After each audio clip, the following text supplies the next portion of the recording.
Well, hello everyone. I'm Ron Bush with Ron Bush Consulting, and I'm glad that you're tuning in today or watching, however you are. We're here to talk about staying safe in a very scary world and how to protect your business online. I want to thank Laciak Accounting and Farrell Wealth Management for bringing this together today. They're both excellent companies, and I hope that you're involved with both. We're going to talk first off about this guy right here. Those of you that, well, does anyone know who this represents just off the cuff? Cybercrime. He's the hacker. Now, what is hacking and what is a hacker? If I were in certain environments and I asked who's a hacker or what's a hacker, the old term for it would be someone who improved things. Your toaster stops working, well, you hack with it until you get it running. If you've got a device that maybe it can do something in addition to what it was invented for, well, you hack it and you make it better. Now that's quickly changed over the last 20 years, and we have black hat hackers, white hat hackers.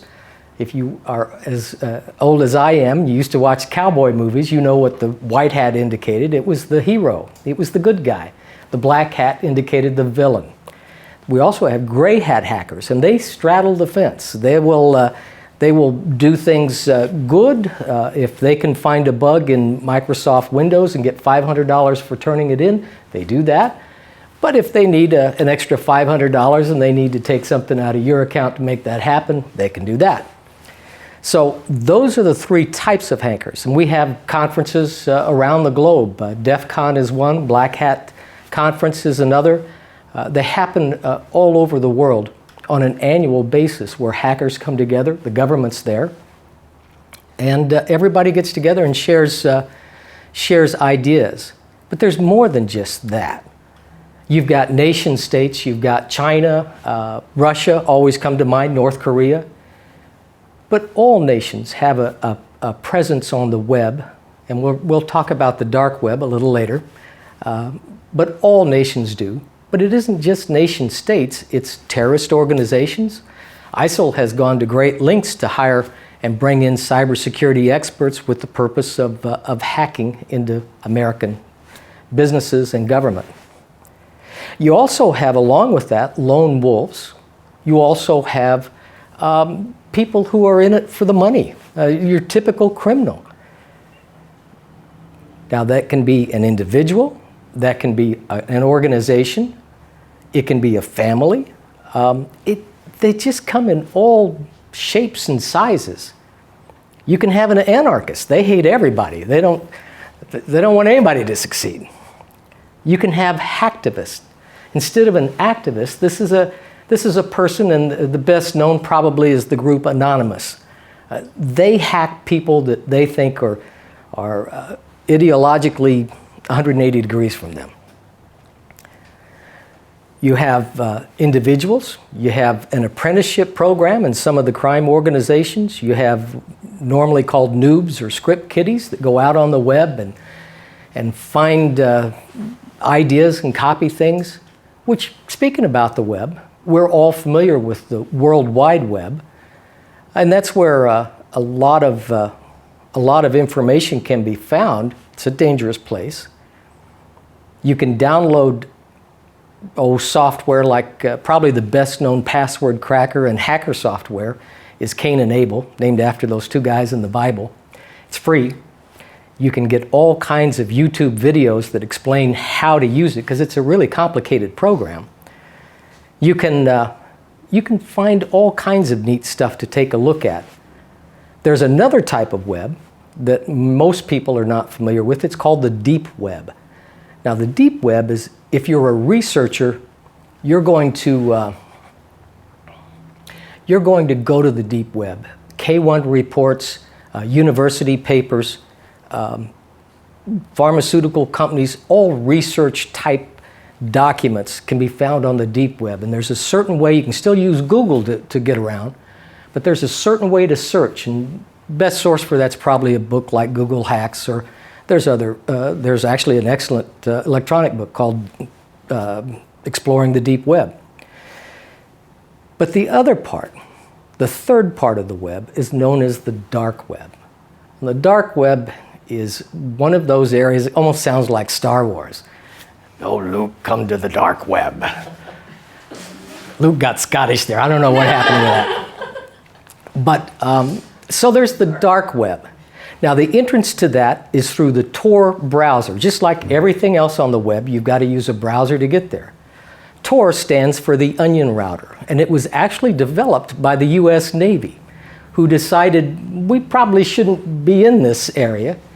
And so they've given it or sold it, I'm not sure which, to a nonprofit organization. If you want to Google Tor, the onion router, you'll find their webpage. I wouldn't advise going further than that, because I'll tell you who you'll find on the dark web. You'll find CIA, NSA, FBI, but you'll also find KGB, whatever China's intelligence people are called. In fact, you'll find everyone on there, and you'll find criminals. You can buy child pornography, you can buy drugs, you can rent a hacker, you can buy viruses and worms and rootkits and things that we probably don't have time to define, but stuff, nasty stuff that you get infected with on your computer. You can buy Hitman. One of the fellas that started this, his moniker was the Dread Pirate. They caught him because he had rented a Hitman on his own store, the criminal eBay, called the Silk Road. So the dark web, that's who this guy represents. Now let's talk a moment about identity theft. How many have experienced identity theft either personally or in your family or friends, your circle of influence? Usually most hands go up in most groups that I talk to. Well, what happens with that? Your hacker, let's say that he gets a hold of your name, and he could do that by buying a list off the dark web. Could be the Anthem, Blue Cross and Blue Shield. We'll talk about health identity theft. It could be Target. It could be virtually anything. In fact, if you're an enterprising hacker, let's say that you buy the Target list and you buy the Anthem, Blue Cross and Blue Shield list, and maybe you buy different nonprofits where donors have given money, you buy their list, and then you mash them together. What you find is you have all kinds of information. You have not only driver's license and social security numbers and dates of birth, but you have health insurance policy numbers, you have health records, you have all kinds of issues. And we'll get into health identity theft a little later, but the point is it's just as bad as financial identity theft, except worse. So let's talk about that. You've got credit cards that get maxed, mortgages. Here in Northwest Indiana, we have a local utility that got hacked a few months ago. Let me tell you the repercussions of that. Now, first off, if you're a hacker, you probably have your software skills down pretty well. You can represent just about anybody's utility bill. If I'm a hacker and I want to go get a loan on the house, a line of credit, an equity loan, well, I'm going to need a utility bill. If I want a driver's license, I'm going to need a utility bill. If I've got the list off of that local utility, I now have the account number, I have all the legitimate information. I can go get anything I want. I can apply for credit, I can run up your credit cards, and I can apply for more. Let's talk about health insurance. Probably the saddest story I think I've ever heard was a couple here in America. Someone had stolen, I don't know if it had anything to do with the Anthem, Blue Cross and Blue Shield data breach. It could have been any. Their health insurance companies breached all the time. That's just the most commonly known. They had a little girl who had a shellfish allergy. No, it was eggs. She had an egg allergy. And it was in her records. But her insurance information had been stolen and resold over in Europe, where, families on vacation, Mom and dad are there with her because they've all got the right IDs. Easy to be somebody else nowadays. And they changed the profile where she didn't have the allergy to eggs, which of course caused severe problems here when the real little girl actually saw the doctors and went into the hospital. Hackers really have no integrity, they have no ethics, and they don't care. To them, everybody's just a number. They buy lists in the hundreds of thousands and the millions. So thinking about how awful these people are, the monstrous monsters they must be, hackers look just like you and I do. Some of them are going to be nice dressed. Well, some of them are going to be the 40-year-old still in mom's bedroom or basement, hasn't made it out of the house yet. But an awful lot of them are not. A lot of them are kids, but a lot of them are older. In fact, they busted a guy the other day that was in his 60s. So, health insurance identity theft, driver's licenses, business cards, spoofing. I'll mention spoofing briefly. We've all probably gotten, by this point in time, a call from the IRS or from the FBI. If it's the IRS, we're in trouble and we need to give them our credit card right now.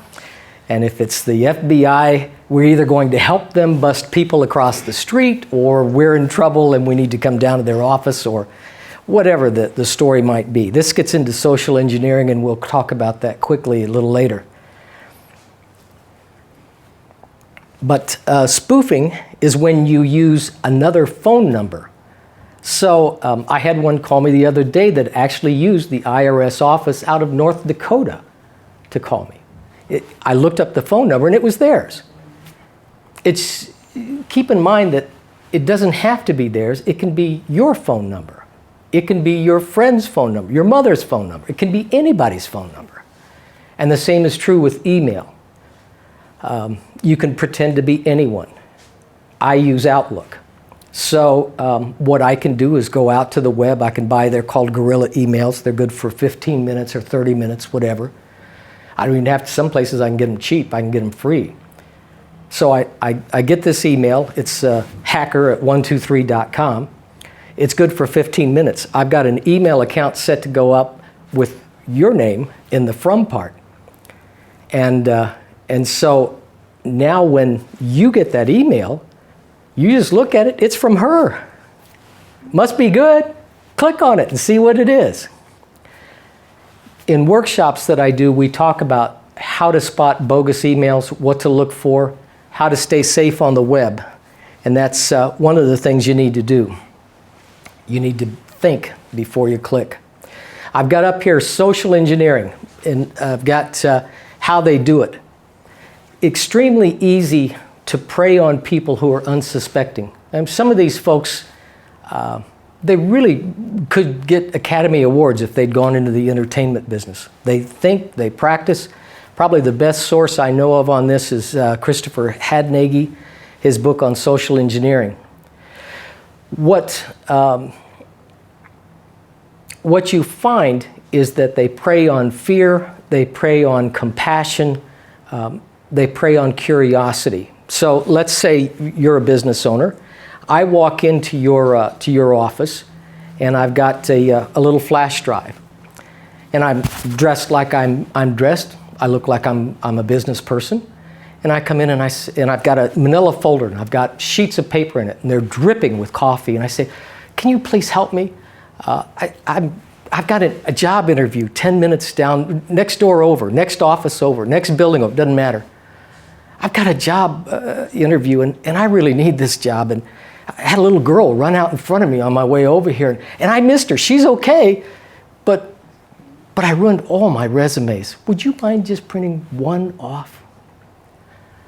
If you don't know any better, who is not, their heart's going to break for this guy. You know, they're going to repossess my car. I need this job. When you do that, you plant a rootkit or a virus or some sort of malware, malicious software, on your network, your computer, whatever you put it into, and now that hacker owns your network. Social engineering. Malware. Just mentioned that malicious software. It's rootkits are usually viruses that, again, back to the old Western, cover their tracks. The idea with hacking today is not to let people know that you've hacked them. It's an ego thing for some, but not that you would know. And the reason for that is because they do what's called botnets. So if I own your computer, and I own your computer, and I own your computer, I can use them as I deny service to somebody else, or I buy drugs and I keep the evidence on your machine because I don't want it on mine. I'll get busted if I get caught. Those are called zombie bots. And so the book, We Are Anonymous, goes into great detail on these. They were able to take down the Church of Scientology, PayPal, Visa, and a number of other large corporations simply by stringing together computers. One person had 50,000 zombie bots in his botnet. Another one had 75. And so that's where we're at as far as that. The dark web. Now the dark web, I started down that road. The Onion browser, the Onion router, is a great place to go. It's not a great place to hang out. Actually, it's not a great place to go. It's a great place to avoid. So let's talk a little more about how bad it is. So, privacy. Well, we gave that up a long time ago. I'll talk about that in just a little bit. But Showdown, if you'd like to go out and take a look at other people's web cameras, other people's surveillance cameras, even baby monitors that have cameras, you'll find it on Showdown. It's one of the few hacker sites that you find on the World Wide Web. Every camera that is not secured across the globe is on there. So you can see cameras in Russia, you can see them all over the place. The next thing is Riot by Raytheon, and I would encourage you to take a look at this. It's a promotional video by Raytheon. Raytheon's a government contractor. They're a huge organization. Back in 2010, and to the best of my knowledge is still available, back in 2010, they created a program that could track anyone. It'll take you about 4 or 5 minutes to watch, but it's their promotional video to buy it. Riot, if I have your name, that's really all I need if I have that software. They use an employee and they show you how they track him. Within seconds, they have his date of birth, his social security number, his girlfriend's name, everybody's picture. Of course, you go on Facebook. It uses Facebook, Twitter, and Foursquare. They knew that he worked out every day. They knew the name of the gym. They knew when he got there. They knew when he left, his average time. Everything just to track him. And that's available. If you go to Pipl, P-I-P-L, you can put in anybody's name and bring up all kinds of information. Those are actually legal. That's all the stuff that you find on the World Wide Web. Norse Attack Map I use because I guess I did like Star Wars too much when I was a kid. Norse is a security company, and they've got 8 million installations worldwide, and what they show are attacks going back and forth across the world. It kind of looks like Star Wars. So, we're getting close to the end. What to be aware of? Here's the thing you want to ask, and I have yet to go into a business that knew the answer to this. Where is your data? Everybody thinks they do, or some do. Yeah, sometimes. I can guarantee you've got credit cards, social security numbers, and you've got all kinds of data that is personally identifiable information in places you don't realize that you have it. I have yet to walk into a company that didn't. How will attackers use it? Oh, and access, once again, especially in small to mid-sized businesses. Most companies, it's too hard to keep up with permission levels on servers, so everybody has the same permission level. And so everybody has keys to the kingdom. So if I get your username and password, I can get into everything that anybody else can get into. I just need one way in. And that's one thing to remember on data breaches, on hacking. It's much like the war on terrorism. They have to be right once, you have to be right every single time. So, how will attackers use the data? Well, they'll use it every kind of way. Ponemon Institute did a study this year that the average company, and by the way, every company either has been hacked or will be hacked, according to Robert Mueller, former FBI director. The average company is hacked 6 months before they know they've been hacked. Now, the bad thing about that is they're hacked 5 to 7 times, so about the same amount of times by different hackers. So, hacker number 1 steals your intellectual property. He steals your ideas, your documents, your contracts, your agreements, your legal agreements. He steals all the employee information. He steals all the health information. He steals the tax information. In fact, he steals the company tax information. So now he knows everything. He steals all the HR files, and he steals all your customer files, and he steals your vendor files. And now he knows everything. In fact, he knows more than you do, because you've probably forgotten some of that stuff. He's got it all right there in front of him. And he sells it. Now, if he manages to get health insurance information, he can sell that. If you've got an employee that's ill or taking on medication, that's the other thing with health insurance identity theft, he can sell the scripts. And if it's expensive medication, he can have them filled and sell the pills.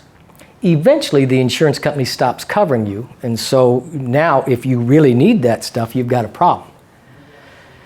So he sells all of that, uses it, does what he wants to, runs up credit card bills and gets credit and does all the stuff that he can do, and then he's done. So he sells that information to other hackers who now take it and run with the ball. And then the next one, and the next one, and the next one. And then when he's done with all of that, well, the only thing he's got left are the credentials that he got into with before. So now he sells that, the user ID and password that he got into. And that hacker uses it, goes through the same stuff, gets all the information, mashes it together, goes out, runs up credit card bills, attacks your vendors, your clients, everybody. And then they sell the credentials to get in. And so you have it just one after another, after another.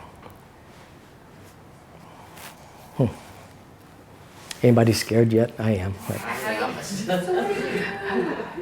So what will it cost when you are breached? Ponemon Institute, again, estimates between $200 and $400 a record. It all depends on the industry, and it depends on a variety of variables. But if you get hit for 100,000 records or 10,000 records, you do the math, 200 to 400 per record. Do you understand the nature of the cyber threats? Well, I've given you an inkling what hackers can do with your information. There's more. We just don't have time to go through it. Hackers, for the most part, are really normal business people when you think of it. Time is money. Time is money to a legitimate business.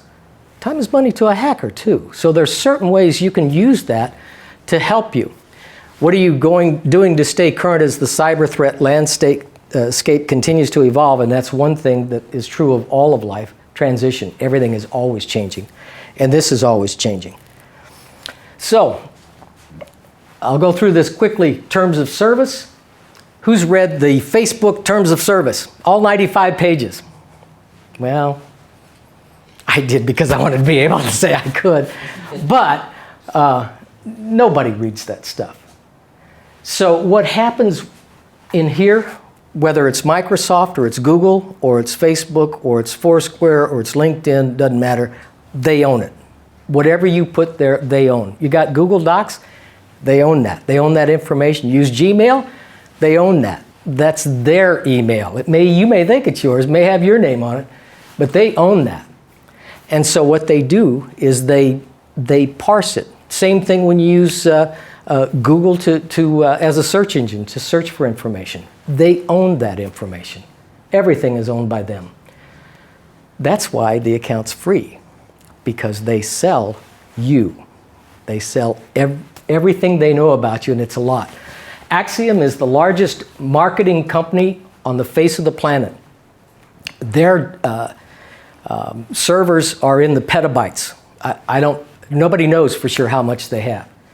And unfortunately, the last time they communicated anything about a data breach was 2004. Nobody knows if that's the last time they were breached, because the majority of companies that are breached don't report that they've been breached. Most companies find out they've been breached from the FBI. FBI knocks on the door. They won't call or email you. They'll knock on the door and they'll say, "We've discovered your data on the dark web. We need to talk." Now, it's about that time that the press also gets wind of it. And so you'll be visited by a number of people once you discover that you've been breached. Big data, and we are not going to take time today, but that's really part of it. That's how we've all become part of the product. Experian and Equifax is up there simply because there's 2 out of the 3 credit bureaus. Both of them have been hacked. And one, I forget which one, was actually hacked by North Koreans who presented themselves as South Koreans and came in and took millions of records from that credit bureau. It was social engineering at its height. Willie Sutton, most of you here probably do not know. In fact, nobody here is going to know or remember Willie Sutton. He's from the 20s and 30s. He was a bank robber. But the reporters asked him, famous line, it's argued whether he really said it or not, but they said, "So Willie, why do you rob banks?" And he said, "Because that's where the money is." So it's still true that America is where the money is. Think about it. If you have a data breach and the kid's in Poland and he's using Tor, which uses relays, that's how they can't track him. So the kid gets on in Poland, he immediately goes to Great Britain, then he goes to Russia, then he goes to Saudi Arabia, then he goes to, I don't know, some other country, South Africa. Then New York, and then he gets to you. How are you going to prosecute him if you can even find him? Chances are you won't find him. That's a problem. But that's where most of the world has their sights set. So what do? As a business, if you're not doing, first off, financial audits, you probably have tax issues, or you will have tax issues because you need to audit your books on a regular basis. If you don't keep your information security safe, you may not have any need of those financial audits. Every company ought to be doing information security policies and procedures, have those written. If you're in healthcare, you're required by law to do it. If you're in financial services, you're required by law. There's different compliance issues. You've got HIPAA and high-tech and healthcare, Gramm-Leach-Bliley and financial services, Sarbanes-Oxley if you're publicly traded. You need to do risk assessments on a regular basis, and in some businesses that's annual, in some businesses that's monthly. And by the way, that policy and procedure is going to first off look at the risk environment. It's going to tell you what current risks are, and then it's going to tell you how you're remediating those risks, how you're meeting them and taking care of them. And then it's going to tell you what you see in the future. And what do you do if there is a breach? That FBI knocks on that door and says, "We're here to talk to you. We've found your data on the dark web." What do? What if you're on vacation? What if you're sick? What if you're on a business trip out of town? Who handles it? Is it the first person that answers the door? What about the press? Who's going to handle that? You need to have your policies and procedures set in place, and if you don't train your employees on it, nobody knows it. It can be a work of art. It can just be a glorious policy and procedure, but if nobody knows about it, it might as well not exist. And by the way, if it isn't written, if it's only up here, it doesn't exist. You've got to get it in writing. You've got to train the employees. You've got to be sure they understand social engineering. That is I think I was reading, can't remember the source right now, but in 2015 we saw a 1,300% increase in social engineering attacks, breaches. Intrusion prevention and detection, often that's considered Software in your IT department will deal with that. There are other things to consider as well. So how do you respond when there is a breach? We go back to our policies and procedures. Here's two entirely different ways of doing it. When the Ford created the Pinto, it had a problem with the gas. And when it was hit and the gas tank wasn't full, the gas tank would explode. And so once they discovered it, they found the solution and they fixed it. But the decision was made not to go back and recall all the Pintos they had made. And they found it in the records afterwards or in court that the decision was based on it would be less expensive to pay the claims and deal with the litigation than it would be to recall all those vehicles. A very cold decision. How many people died during that time? Tylenol, on the other hand, might remember when suddenly bottles of Tylenol showed up with literal poison in them. Johnson & Johnson, who owned Tylenol at the time, responded by going to the news.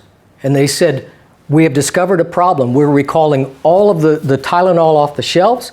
And if you have any in your home, send it to us. If the store won't take it back, send it to us and we'll make sure you don't lose any money. You'll get your money back. What a different way to handle things.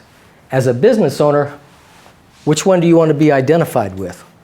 You want to be ready. And the only way to do it right is if you are prepared, if you are ready. So, resources, some excellent books there. If you have any issues, questions, please give me a call, email me. Thank you for your patience. Thank you for being here today.